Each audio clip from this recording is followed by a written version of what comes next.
जय हिंद साथियों। मैं सुचिता तिवारी सिविल जॉब्स परिवार में आप सबका स्वागत करती हूँ। जैसा कि आपको पता है कि हमारी करंट अफेयर्स की जय हिंद सीरीज चल रही है, उसी को आज हम आगे बढ़ाते हुए एक और टॉपिक के साथ आपके सामने प्रस्तुत हुए। चलिए, तो जैसे कि सीरीज हमारी है उसी को हम क्या कर रहे हैं, आज पढ़ने वाले हैं और हम देखेंगे कि करंट अफेयर्स में हम क्या क्या पढ़ेंगे।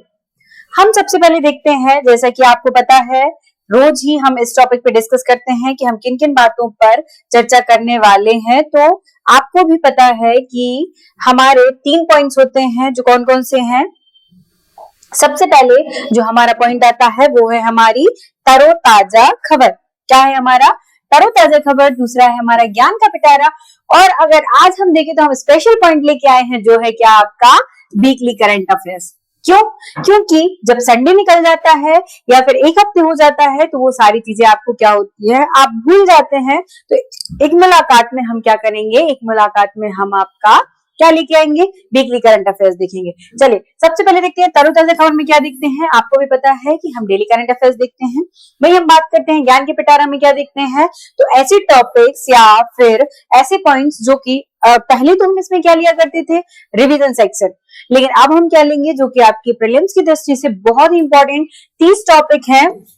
उन टॉपिक पे हम डेली चर्चा करेंगे। आपके भले ही नियुक्तियां हो, आपके ओलंपिक हो, आपके पैरा ओलंपिक हो, आपके अगर हम माने यहाँ पर तो आपके जो भी अवार्ड्स मिले हैं, या फिर हम देखेंगे कि आपके हेडक्वार्टर्स हो या आपके आर्टिकल्स हो या आपकी जनसंख्या हो, ऐसे सारे टॉपिक्स पे हम यहाँ पर, आप उसको स्टैटिक्स मान लो या फिर आप उसको करंट मान लो, उन सारे टॉपिक्स को हम यहाँ पर लेंगे। उसके साथ ही हम क्या देखेंगे कि हम वीकली करंट अफेयर्स में अब जो आपका, क्योंकि आपको पता है 16 फरवरी को आपका एग्जाम होने वाला है प्रीलिम्स का, तो हम क्या करेंगे, हम उसमें जो वीकली करंट अफेयर्स है उसमें हम आपका रिवीजन कराएंगे।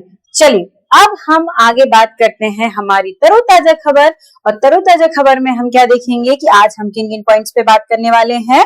सबसे पहले जो हमारा पॉइंट है वो है बांग्लादेश ने नेपाल को 2-1 से हराकर अपना दूसरा दक्षिण एशियाई फुटबॉल महासंघ मतलब कि सैफ महिला चैंपियनशिप, वुमेन चैंपियनशिप 2024 का खिताब जीता। वहीं अगर हम दूसरा पॉइंट देखते हैं तो हमारा दूसरा पॉइंट क्या है, पीवी सिंधु ने विशाखापट्टनम में किसकी आधारशिला रखी है, बैडमिंटन सेंटर की आधारशिला रखी है।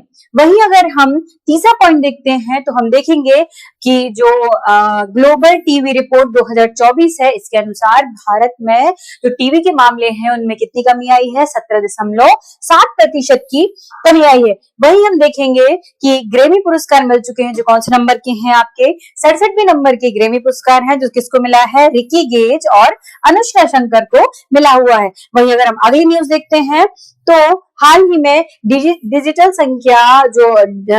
जनसंख्या जो घड़ी है उसको कहां पर खोला गया है, उसको कहां पर स्थापित किया गया है, तो उसको बेंगलुरु में स्थापित किया गया है। अगर हम बात करते हैं हमारे फिक्की के, तो फिक्की के अध्यक्ष कौन नियुक्त हुए हैं, हर्षवर्धन अग्रवाल जो है वो फिक्की के अध्यक्ष नियुक्त हुए हैं। चलिए, यहाँ पर क्या होता है, यहाँ पर हम आगे देखते हैं आपका जो कि मोटिवेशनल कोट क्या है, मिले हुए समय को ही अच्छा बनाएं, अगर अच्छे समय की राह देखेंगे तो पूरा जीवन कम पड़ जाएगा। इसका मतलब क्या है कि जो टाइम है उसका अच्छे से यूज करें। अगर आप ये सोचेंगे कि मैं आज नहीं, मैं कल पढ़ूंगा या कल मेरा टाइम आएगा, तो ऐसा समय कभी नहीं आता। इसका मतलब क्या है कि आज जो टाइम चल रहा है हमको दिन रात मेहनत करनी है, क्योंकि हमारा एग्जाम है, हमें समय का इंतजार नहीं करना है। समय अच्छा या बुरा कौन बनाता है, हम खुद अपने हाथों डिसाइड करते हैं और हम अपने खुद हाथों ही उसको बनाते हैं। इसलिए चलिए, आप लगातार मेहनत करें और अपनी सफलता के लिए लगातार क्या करें, अग्रसर रहें। इसी कोटेशन के साथ हम आगे बढ़ते हैं और हम अपना आज का करंट अफेयर्स स्टार्ट करते हैं। हम देखते हैं हमारा जो आज का करंट अफेयर्स है, बांग्लादेश ने किस देश को हराकर सैफ महिला चैंपियंस 2024 का खिताब जीता है। तो जैसे मैं आपको आगे भी बता चुकी हूँ, तो कौन सा, किसने जीता है, बांग्लादेश ने किसको हराया है, तो बांग्लादेश ने नेपाल को हराकर क्या जीता है, सैफ महिला चैंपियनशिप जीता है। ठीक है, चलिए हम आगे बात करते हैं। तो हम आगे देखेंगे कि हमारा जो डिटेल है उसके बारे में बात करेंगे। हम देखेंगे कि बांग्लादेश ने नेपाल को 2-1 से हराकर अपना दूसरा दक्षिण एशियाई फुटबॉल महासंघ महिला चैंपियनशिप 2024 का खिताब जीता है। और ये कौन से नंबर का संस्करण था? ये आपका 7वें नंबर का संस्करण था। वही हम अगली बात देखते हैं तो हम देखेंगे कि फाइनल मैच में काठमांडू के कहां पर हुआ है? ये फाइनल मैच आपका दशरथ स्टेडियम काठमांडू में हुआ है। वहीं अगर हम आगे बात करते हैं तो हम देखेंगे नेपाल टूर्नामेंट में प्रथम उपविजेता बना है। और नोट में देखेंगे नेपाल के प्रधानमंत्री केपी शर्मा ओली ने नेपाली महिला फुटबॉल टीम को उनके प्रदर्शन के लिए नगद पुरस्कार देने की घोषणा की है। तो यहाँ से हमारा सबसे इंपॉर्टेंट क्या बात आती है? हमारी इंपॉर्टेंट बात ये है कि जो महिला सैफ है, जो दूसरा इसका 7वां संस्करण था, तो इसको किसने जीता है? इसको जीता किसने है? बांग्लादेश ने। और किसको हराया है? नेपाल उपविजेता रहा है। चलिए, इसी के साथ हम अपना अगला जो है वो देखेंगे कि सैफ क्या है? दक्षिण एशियाई फुटबॉल महासंघ सैफ, जिसकी स्थापना 1997 में की गई है। इसका मुख्यालय हेडक्वार्टर देखते हैं तो कहां पर है? ढाका, बांग्लादेश में है। इसके अध्यक्ष देखें तो कौन है? काजी सलाहुद्दीन। ठीक है, थोड़ा सा हम इसको ऐसे रिकॉल कर लेते हैं कि जीता किसने है? बांग्लादेश ने जीता है। तो हम यहाँ पर देखेंगे कि सैफ कहाँ रहते हैं? बंगले में रहते हैं। बस इतना ही याद रख लो तो आपको याद रहेगा कि बांग्लादेश ने जीता है। और किसको हराकर जीता है? नेपाल को हराकर जीता हुआ है। चलो, अब हम आगे चलते हैं और हमारा जो नेक्स्ट क्वेश्चन है वो है, हाल ही में कहां पीवी सिंधु बैडमिंटन केंद्र की आधारशिला रखी गई है? ठीक है, तो कहां पर रखी गई है? विशाखापट्टनम में रखी गई है। ठीक है, तो ऐसा कर लेंगे, इसको याद कर लेंगे। पीवी कौन पीती है? विशाखा पीती है। तो थोड़ा थोड़ा सा आपको इससे याद रखाएगा कि आधारशिला कहां पर रखी है पीवी सिंधु ने बैडमिंटन केंद्र की? कहां पर रखी है? विशाखापट्टनम में रखी है। चलिए, हम आगे बात करते हैं और आगे देखेंगे कि पीवी सिंधु के बारे में कुछ फैक्ट देखेंगे। तो पीवी सिंधु ने 2016 में रियो ओलंपिक में रजत पदक और 2020 में टोक्यो में कांस्य पदक जीता है। देखिए, 2016 में कहां पर ओलंपिक हुआ था? रियो डी जेनेरियो ब्राजील में हुआ था। 2020 में टोक्यो में हुआ था। तो रजत पदक जो है वो बैडमिंटन में जीतने वाली पीवी सिंधु जो है वो प्रथम महिला है। वही अगर हम बात करते हैं तो उन्होंने 2020 में टोक्यो में कांस्य पदक जीता है। इसी के साथ अगर हम ओलंपिक की बात करते हैं तो 2024 में कहां पर ओलंपिक का आयोजन किया गया है?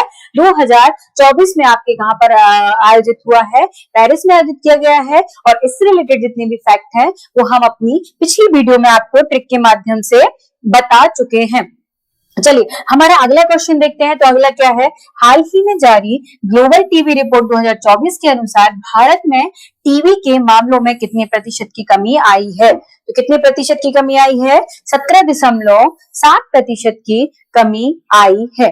ठीक है, अगर हम यहाँ बात करते हैं कि ये तो ठीक है, यहाँ पर टीवी से रिलेटेड आपसे फैक्ट पूछा जाता है कि टीबी क्या है या फिर टीबी जो है वो किसके द्वारा होती है या किस तरह की बीमारी है। तो हम देखेंगे कि माइकोबैक्टीरियम ट्यूबरक्लोसिस जो है वो क्या है? इसका नाम है, इसका जो बैक्टीरिया है उसका नाम है। यह बैक्टीरिया हवा से फैलता है और सांस लेने के जरिए शरीर में प्रवेश करता है। टीबी के बैक्टीरिया से फेफड़ों में बसकर बढ़ने लगता है और फिर रक्त के जरिए शरीर के दूसरे हिस्सों में पहुंचता है। तो इसका जो बैक्टीरिया है ये बहुत ही इंपॉर्टेंट है, इसलिए क्योंकि मध्य प्रदेश लोक सेवा आयोग में इस तरह के क्वेश्चन पूछ लिए जाते हैं, क्योंकि रोग आपका जो टॉपिक है वहां पर बैक्टीरिया से होने वाले या फिर आपके प्रोटोजोआ से होने वाले या कवक से होने वाले इस तरीके के रोगों को पूछा जाता है। चलिए, हम आगे बढ़ते हैं और हम आगे देखते हैं कि हमारा जो अगला क्वेश्चन है वो है, हाल ही में किसे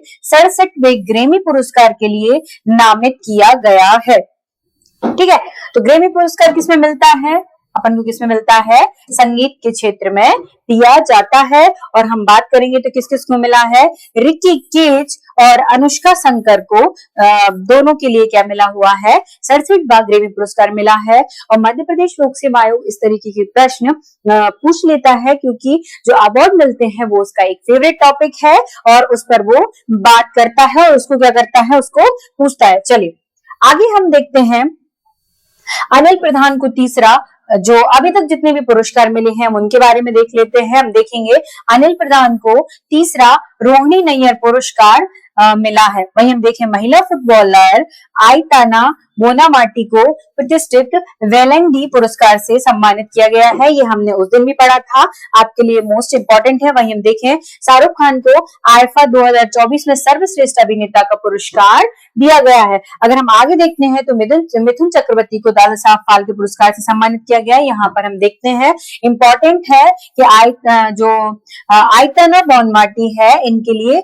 वेलेंडी पुरस्कार मिला, ये मोस्ट इंपॉर्टेंट है। इसके बाद शाहरुख खान को आईफा में सर्वश्रेष्ठ अभिनेता का पुरस्कार मिला, ये भी इंपॉर्टेंट है।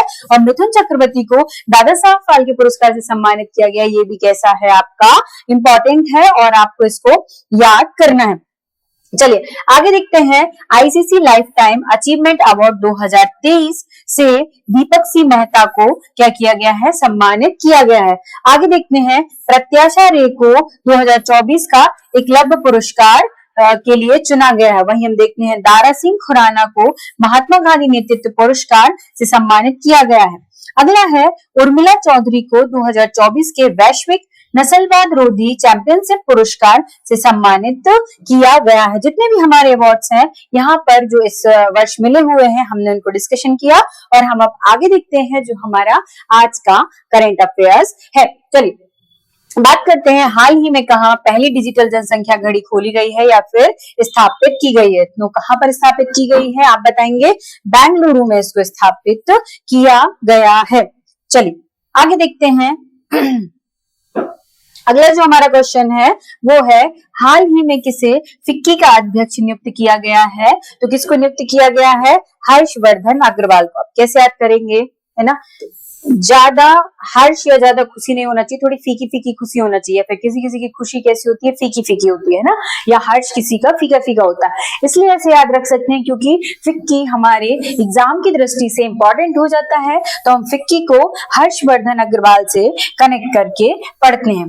चलिए आगे हम देखते हैं कि सुमित वर्धन जो अभी तक नियुक्तियां हुई हैं उनके बारे में हम देख लेते हैं, जो हम पहले भी हम पढ़ चुके हैं। सुमित धर्मवर्धन को आईसीसी भ्रष्टाचार निरोधक इकाई का अध्यक्ष नियुक्त किया गया है।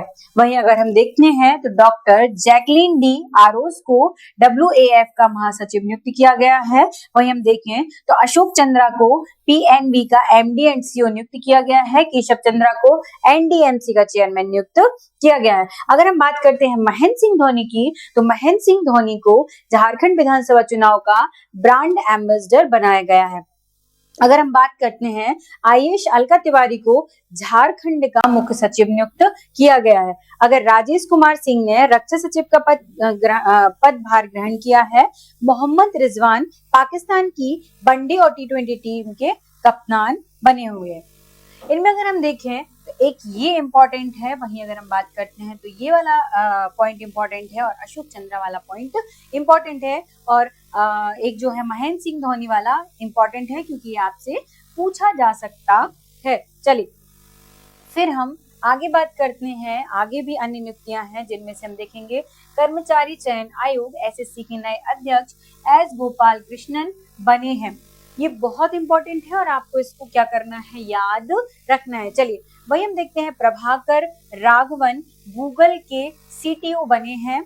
वही हम देखेंगे विक्रम देवदत्त ने कोयला सचिव का पदभार संभाला है। हम देखेंगे जस्टिस याहा अफरीदी पाकिस्तान के नए चीफ जस्टिस नियुक्त हुए हैं। ठीक है, फिर हम आगे बात करते हैं पेम कौर HSBC की पहली महिला CFO नियुक्त हुई है। इस तरीके के क्वेश्चन मध्य प्रदेश लोक सेवा आयोग के द्वारा पहली महिला के जो क्वेश्चन है वो अक्सर पूछ लिए जाते हैं और इसके साथ ही आपको ये याद होना चाहिए। चलिए आगे बात करते हैं और हम आगे देखते हैं डॉक्टर नीला मल्होत्रा को स्वीडन में भारत का ब्रांड एम्बेसडर बनाया गया है। अमिताभ चौधरी को एक्सिस बैंक का MD एंड CEO नियुक्त किया गया है। वहीं हम देखते हैं TB नरेंद्रन को वर्ल्ड स्टील एसोसिएशन का अध्यक्ष नियुक्त किया गया है। चलिए हम आगे देखते हैं और हम देखेंगे कि हमारा जो आज का तरोताजा खबर थी यह जो हमारा करंट अफेयर्स था वो आज यहीं पर समाप्त होता है। इसके साथ ही जो हमारा अगला टॉपिक है वो हमारा क्या है, वीकली करंट अफेयर्स जो हम आज तक पढ़ चुके हैं उसका हमें रिवीजन करना है। और आपका एग्जाम 16 फरवरी को है, इसका मतलब अब रिवीजन बहुत ज्यादा जरूरी है और हम रिवीजन करेंगे। चलिए हम देखते हैं पहला जो हमारा है वो क्या है।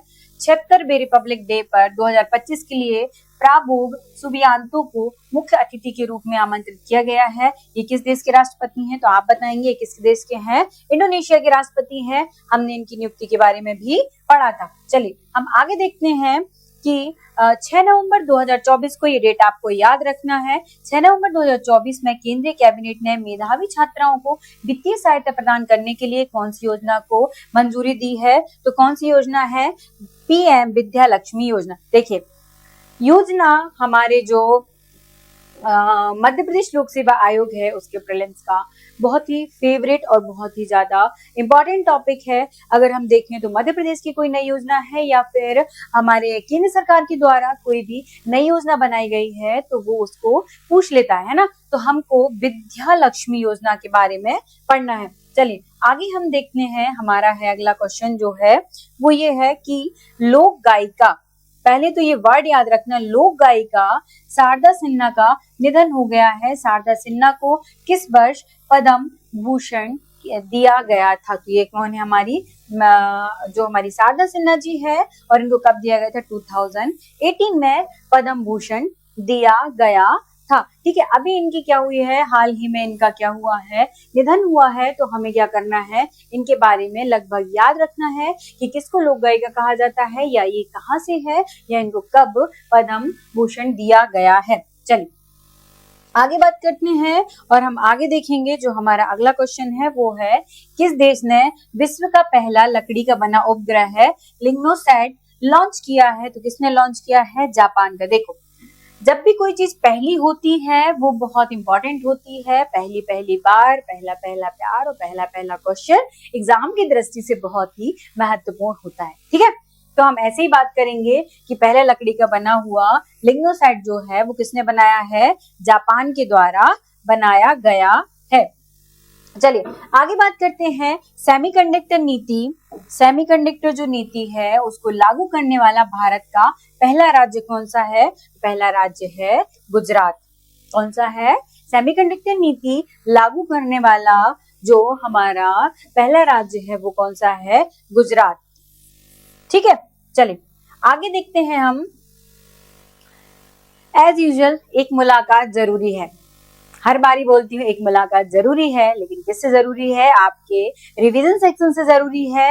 एक मुलाकात करना तो है, अब तो एग्जाम तक और ज्यादा मुलाकात करना है, लेकिन किससे करेंगे हम, हमारे रिवीजन से करेंगे, किसी और से नहीं। चलिए आगे बढ़ते हैं इस एक मुलाकात के साथ। हम देखेंगे पहला एशियाई बौद्ध शिखर सम्मेलन नई दिल्ली में आयोजित किया गया। फिर हम भाई देखेंगे नवंबर 2024 में ISA इंटरनेशनल सोलर जो अलायंस है उसके महानिदेशक आशीष खन्ना जी चुने गए हैं। मोस्ट इंपॉर्टेंट है, याद रखना आपकी परीक्षा की दृष्टि से। वही हम देखते हैं विनमेक्स एक्सरसाइज का जो 5th एडिशन है, इसका आयोजन 4 नवंबर से 23 नवंबर तक किया जाना है, जो कहां पर किया जाएगा, हरियाणा के अंबाला में किया जाएगा। वही हम देखते हैं भारत की लघु फिल्म या फिर हम बोलेंगे short film Sunflower were the first one to know ने ऑस्कर 2025 के लिए क्वालिफाई किया है। अगर हम बात करते हैं डोनाल्ड ट्रंप जो हैं वो 47 नंबर के क्या बने हुए हैं, अमेरिका के राष्ट्रपति बने हुए हैं। चलिए इसी के साथ हमारा लेक्चर आज यहाँ पर समाप्त होता है। और जितनी भी हमने आपको करंट अफेयर्स की न्यूज बताई है या जितना भी करंट अफेयर्स पढ़ाया है, होप आपको ये सब समझ आया होगा। और इसी के साथ जय हिंद, जय भारत।